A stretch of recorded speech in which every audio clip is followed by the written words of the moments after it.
When I'm sorting, I'm also harvesting old blocks that other people have given to me. So if I need orange or yellow, I'll take these out and then I'll save the others for later. These were someone's practice squares. See, I've taken one out from here. And they do make good fabric. Yes, I'm an excessive scrapper. Okay, I'll show you the first block.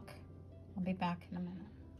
So the first block we'll make that will be the panel is a 4-inch star. So in the center is a 2.5-inch square. Each of these HSTs I pulled from some other fabric and they measure 1.5 inches, and then the 4 corners are 1.5 inches. So I will join these together in groups and then I'll be right back. Next we're going to be joining a piece to the top of what we just made. This is a 4.5-inch square. If you don't want to make a star, you can do a 4-patch or 9-patch or a friendship star, whatever pattern you want. This is just what I've chosen to do. So this is going to be 4.5 inches wide by 2.5 inches deep, and we're going to take another low volume background, 1.5-inch square, and I'm going to go from corner to corner and do the stitch and flip in the corner like that, and then I will go and join it here. So I'll join you back here when that's done. So I have this joint here, and now I'm going to take another 4.5 by 2.5 to go on the bottom, and then for that I'm going to take another 2.5, 4.5 and do another stitch and flip down here. And then that will complete 1/3 of the panel.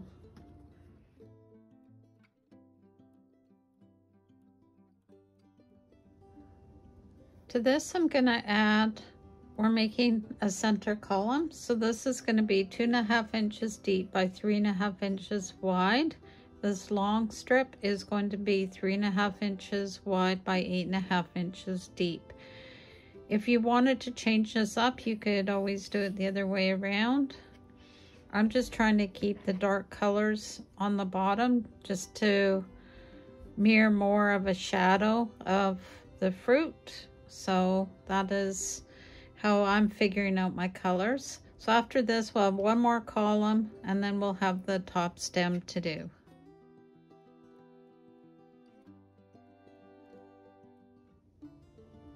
So I have these 2 columns on now. This should measure 7.5 inches wide by 10.5 inches deep. So now what we want to do is add a total of around 5.5 inches going on the width with the same depth. So what I'm going to do is I'm actually going to do a strip with some flying geese on it. I know, flying geese, I never do them. And then beside that I'll have a narrow strip, and they will both have a corner on it just to kind of give the finishing touch to our pumpkin. So let me set up for the flying geese and I will join you back here. So for the flying geese, I'm going to do them as a foundation paper piecing because that works the easiest for me. I'm going to be using a 2x4 geese, however you want to say it. And I wanted kind of an ombre look. So I went through all my scraps and I found 4 different oranges that are going from a darker to a lighter hue. They all seem to work within this color range here. And then for the center, I'm going to actually be using different low volumes that I have. So I've just cut them down to a reasonable size, about 2.5, 3 inches by about 5 inches wide. So I'll go ahead and do that. This particular template for FPP is free online from quilterscache.com. I will leave the information in the description if you want to look them up. So what I'll do is I'll start with the number 1, and I'll have this facing with the good side facing up, and then it'll be doing the flip. So from the bottom, I will be doing like this, and then trimming dark, medium, and then to the lighter. So I'll go ahead and do that, and then I'll show you what it looks like.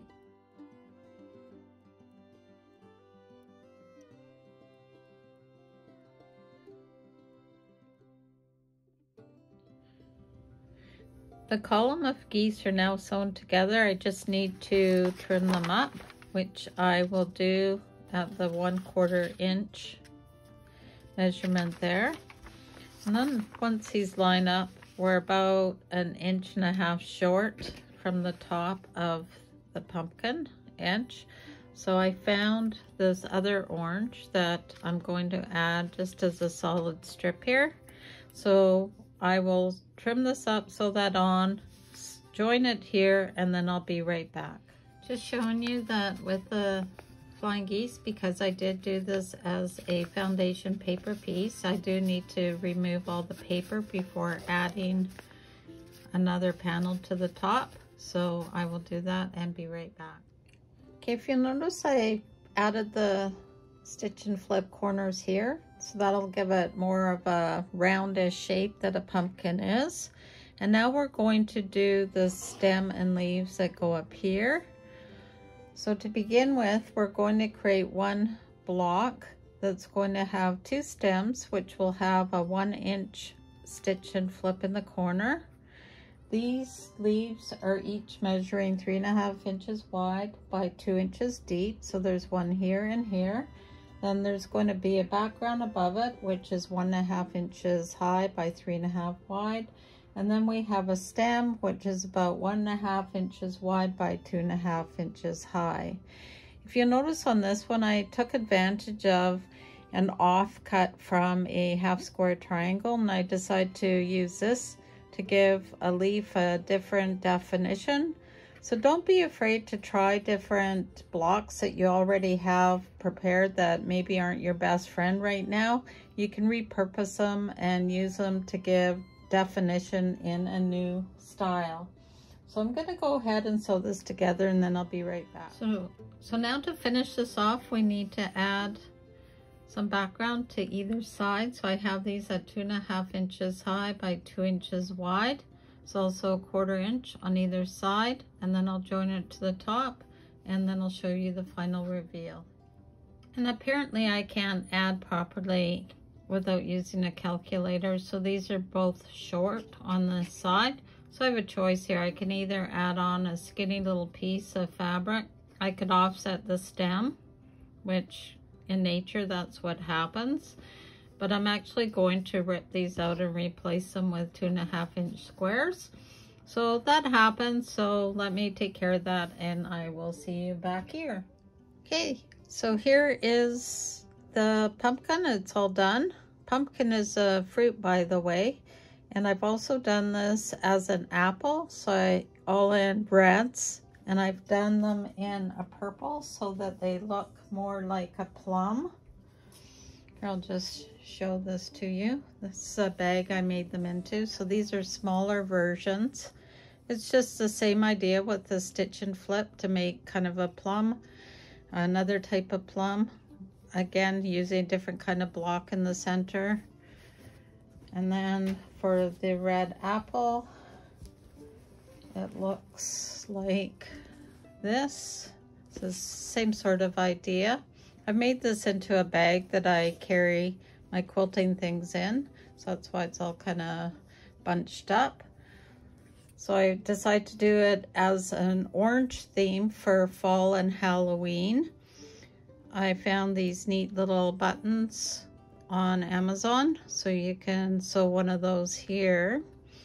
This is going to eventually become a small door hanger for our front door, so once we're into fall, that's where this will be.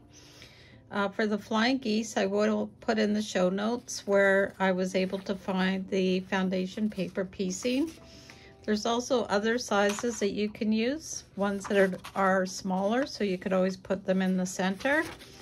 And then there's these ones that Brenda from Mount Scrapmore with Brenda has on her Facebook group, where she has the elongated ones that could go in, and that would be kind of fun as well.